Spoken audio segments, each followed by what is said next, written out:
Out walks one offensive coordinator, in walks in another offensive coordinator. Welcome back to Buckeye Talk. I'm Stephen Means. That's Nathan Baird, and that's Andrew Gillis. On the same day, Ohio State is expecting to lose Bill O'Brien to Boston College as its new head coach.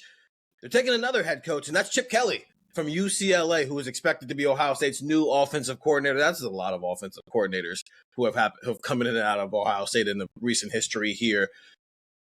Nathan, when you look at Chip Kelly, obviously there's a long history between him and Ryan Day. He was his offensive coordinator when Ryan Day was the quarterbacks coach at New Hampshire. Ryan Day served on some of his coaching staffs once he went into coaching at multiple places. Chip Kelly been at UCLA for the last 4 or 5 years here, since 2018, and obviously is most well known for his days at Oregon when he turned them into a bit of a national juggernaut from 2008 to 2012, but also served as the offensive coordinator for 2 years before that. When you look at that resume, when you look at the relationship he and Ryan Day have already had coming into this conversation, obviously, we talked about how Bill O'Brien maybe fit everything Ryan Day was looking for. But when you add in the extra elements, is Chip Kelly maybe a better fit? Well, I don't know about fit. I just feel like use that word, I guess, if we want to, but it is everything he was looking for from Bill O'Brien, but more. Just because they have that familiarity. You're stepping in from day one with a shared concept of offensive football that was born from the same town in New Hampshire however many years ago, and the connection that has run through the years with them. And with Bill O'Brien, that is someone that Ryan Day obviously respected because of the places he had been. And it sounded like Bill O'Brien had come in and in that short tenure was becoming integrated in everything they were doing. It sounded like that was going fine. It just, this opportunity came up. But the connection that he has with Chip Kelly is different. And it's both that familiarity, but then also Chip Kelly coming in with the sort of clout that he has. I mean, those same words that we use with Bill O'Brien apply to Chip Kelly. Even if things at UCLA hadn't been setting the world on fire, even if his NFL experience didn't go the way that he and Ryan Day had hoped it would, what he did at Oregon, what he's done in general, he's still a respected mind and a respected person in this game. And I think that's an important match in what Ryan Day both wanted and needed for this job. Because as I think you and I were talking about this, Stephen, as we were hanging out after practice, and I think we've touched on it on the pods and things that we've talked about. But if you bring in someone who is sort of an up-and-coming coordinator, or if you thought Brian Hartline could do the job and you promoted him even, and made him the play caller, number one, you'd still have to go find a quarterback's coach, but I think people know where I'm going with this. Someone doesn't have necessarily the foundation to tell Ryan Day, respectfully, Mr. Head Coach, this is my job. Stay, like, I've got this. Don't encroach into here too much. I have my territory here. You've entrusted me with doing this. You can trust me to do this. I will go do this job.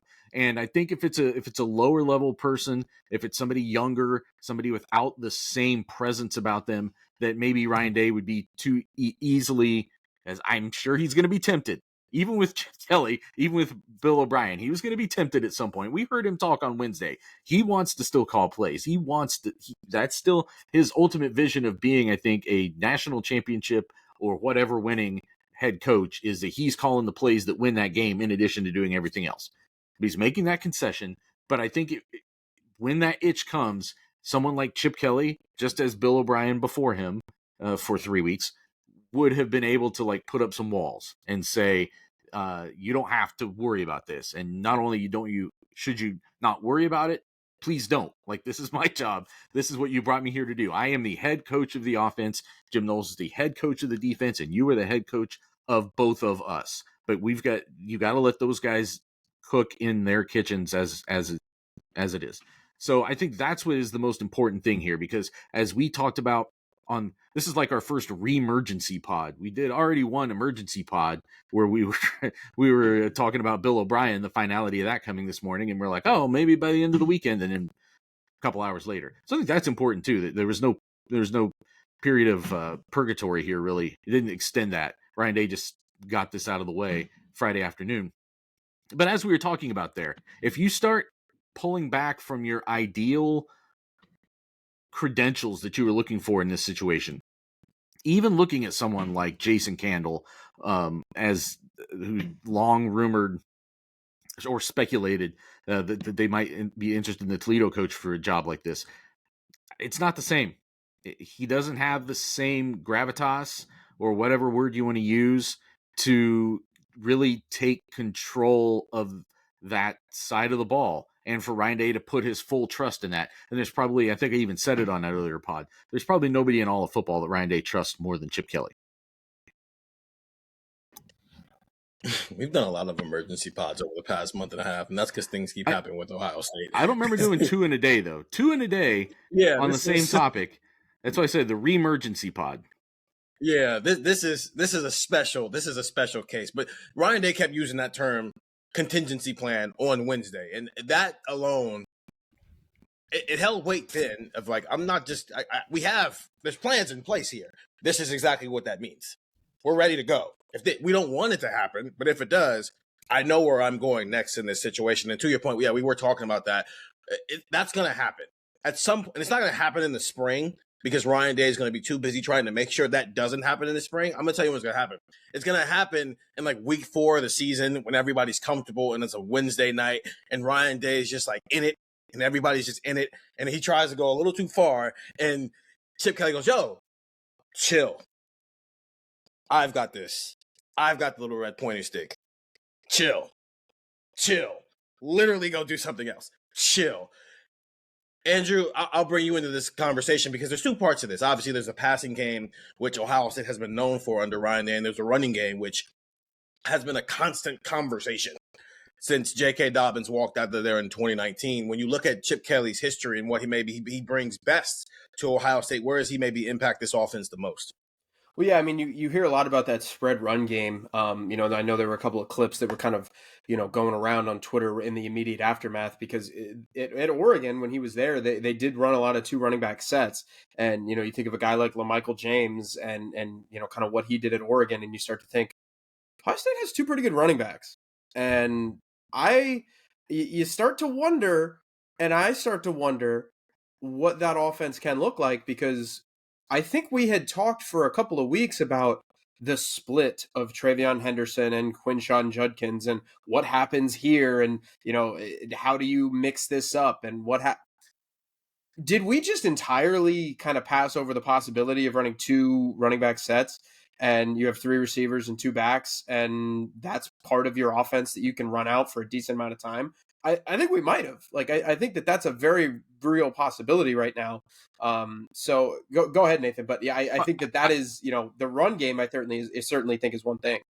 I do think we didn't really delve into that, but to be fair, that has never been that big a part of the Ryan Day offense. Like, it's something they've like bandied about, but they never really follow through on it when they've had multiple running backs. It's been very rare. What they did this past season, putting Chip Trayanum as a glorified fullback along with Henderson or whoever, like, that's about as close as they've really ever come. And that isn't what we're talking about here. What we'd be talking about here is like putting 2 capital T tailbacks on the field at the same time.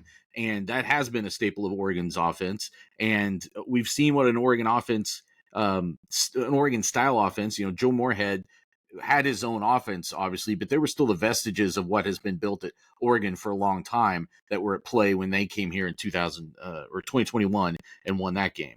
Now, that's a decade after Chip Kelly, but I'm just saying we've seen what that kind of an offense can be, and I think that is the most intriguing part of this to me is, as we were saying earlier today with Bill O'Brien, who knows how long this lasts? Chip Kelly's given up a lot of money, we think. We don't know the particulars yet.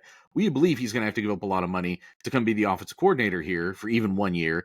Maybe he's not coming here to be here forever. Maybe he still has the head coach itch and goes back to that soon. But if you're talking about what is a fit for this 2024 offense and the personnel that Ohio State has put together for this year, Trevion Williams, Quinshon Judkins, Will Howard as a mobile quarterback, and then, or a mobile passer, and then the receiving talent you're sprinkling in outside of that you can take full advantage of using someone like Emeka Buka in the run game.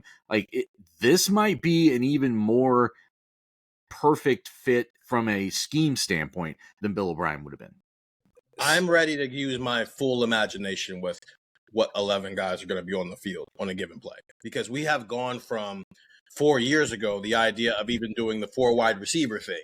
It's like they don't do that here. It's 12 personnel and 11 personnel and 13 personnel in goal line sets. To now, they might do 13 personnel in the middle of the field. Maybe with Chip Kelly coming in, they might go 2 running backs in the backfield, 4 wide receivers. They started doing it a little bit last year. You can continue that because Oregon, back when they had Chip Kelly, used to do that there. Andrew, before you go again, though, I'll just throw these numbers in here. We're going to do a bigger deep dive on this next week, getting into this run game that Chip Kelly had, especially in his Oregon days. But he got to Oregon in 2007, spent 2 years as an offensive coordinator, then took over as a head coach in 2009.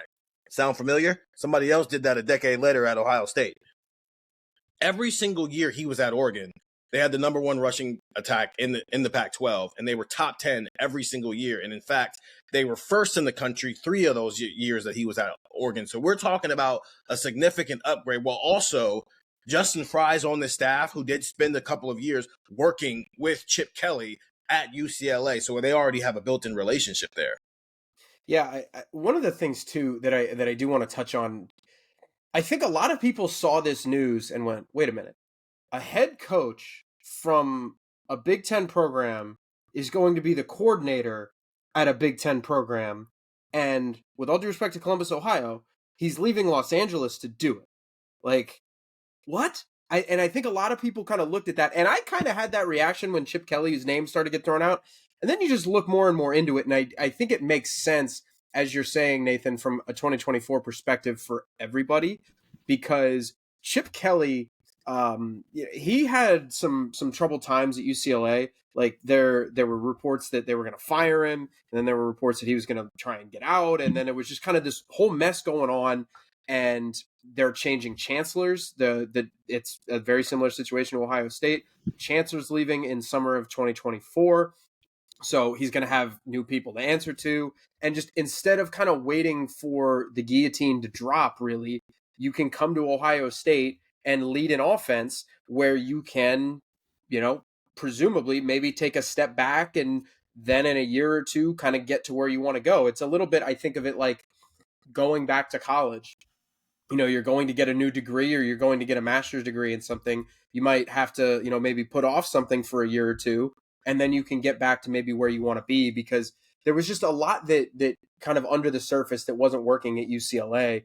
And one of those things was recruiting. In the 21 class, they're 21 through 24, I should say. Their recruiting rankings were 32nd, 61st, 37th, and 87th. So Chip Kelly's not exactly, this elite recruiter who's going to show up and just, win all of these rooms and win all of these quarterbacks and win all of these running backs and receivers and whatever. That's not going to be his role. His role is to show up and kind of manage the day-to-day kind of on-field game plan aspect. And I think that's why this works, because now we talked about this with Ryan Day kind of handling more macro stuff. Ryan Day can go recruit quarterbacks. And you got CJ Stroud, the rookie of the year, talking about how Ryan Day is a great developer of quarterbacks and a great recruiter of quarterbacks. And, I forget the exact phrasing, but he called him, one of the best quarterback developers, if not, I think it may have been even the best quarterback developer in the country. Like, you have that guy now basically just saying, don't worry about the game plan each week. Don't worry about what you're running on 3rd and short against this particular team. Go out and recruit these guys and hand them to Chip Kelly for however long he's here. And that, I think, is why this makes so much sense, because from a game plan perspective, Steven, you're right. You kind of just open up the closet and say, what do you want? You got everything you need here. Go cook with it. And now you're kind of allowing Ryan Day to go out and maybe pick some more of the ingredients. And I think the way that this staff is shaping up, you feel pretty good about maybe this dichotomy that they've got going. And Nathan, I think that's the one place where this is similar to Jim Knowles. We talked about this on the first emergency pod that we did today, where it's not, the offensive coordinator was never going to be a situation where it's the Jim Knowles where, okay, this might be the last job he ever has, so he probably will be here for the rest of his remaining career, because he's tried that road before. Maybe Chip Kelly does try to get back into the head coaching game. Maybe even 12 months from now we see that. Heck, the way this went, let's check it in 3 weeks and let's see what happens here. But the aspect of your job is to come in here and scheme. Just like with Jim Knowles. I don't think we hold Jim Knowles to the same standard recruiting that we do the other defensive assistant coaches. I think it'll be the same thing with Chip Kelly, while also he can go recruit. He did get Dante Moore, a 5-star quarterback from the Midwest, to come play for him at UCLA. So while it's not the same as with Bill O'Brien being able to get Tom Brady on speed dial to talk to these recruits, it's still, you get these, first of all, Ryan Day is still Ryan Day, to Andrew's point. He can go out there and recruit these quarterbacks, but Chip Kelly doesn't hurt you on the recruiting trail, but he can help you in some of these situations. While also, this boils down to, while it's not the same in terms of big picture, in terms of 2024, what the roles are going to be like, I think Chip Kelly and Jim Knowles are very similar, where it's like, get in there and scheme and give me the best offense and the best defense that you guys can come up with, and then let's go put it on the field on Saturday. I also think there's something to be said for, again, just reputation across college football. And yes, it's one thing that when you can throw Tom Brady's name around, that means something to the athletes. But Chip Kelly's name means something to high school coaches, to parents, to those people. There's still going to be some impact there.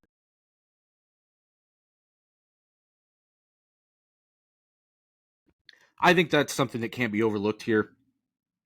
But it is more I think, a thing that opens Ryan Day up more to have an even bigger impact with the coach, because it's just every little thing he has to do less on a day-to-day basis for the game plan frees him up for an extra phone call, extra film watching, extra whatever that maybe helps him get those guys. It's not like Ohio State's had trouble getting commitments from the top quarterbacks in the country, by the way, including some that don't end up coming here. But even the ones that do end up coming here are pretty talented. So that isn't necessarily a part of this. I never thought, even with Bill O'Brien coming in, I didn't think that the quarterback recruiting had to necessarily be enhanced in any way. They're fine with that. It's more about the structural performance of everything and how it all lines up under Ryan Day now. So everything that we've been saying for the past couple of weeks, just like delete Bill O'Brien's name and put Chip Kelly's name in, because all of that still applies for Ryan Day in terms of what his role is going to be and why he decided that this was finally the right time for him to give up play calling and why he went in this direction. It's just now, it's Chip Kelly, his former coach, his former boss. He's going to be the boss of him now. Chip Kelly coming in as your offensive coordinator for Ohio State in 2024. That's 9 of 10 spots filled for Ohio State. Ryan Day still has to figure out what he wants to do with that 10 spot, whether he wants to go with a strictly defensive guy, whether he wants to have a special teams coordinator, or however else he'll decide to use that. But get the text 614-350-3315 when that information reveals itself. The first place you're going to get it is in your phone. 614-350-3315, 2-week free trial, $3.99 after that. For Nathan Baird and for Andrew Gillis, I'm Stephen Means, and that was another Emergency Buckeye Talk.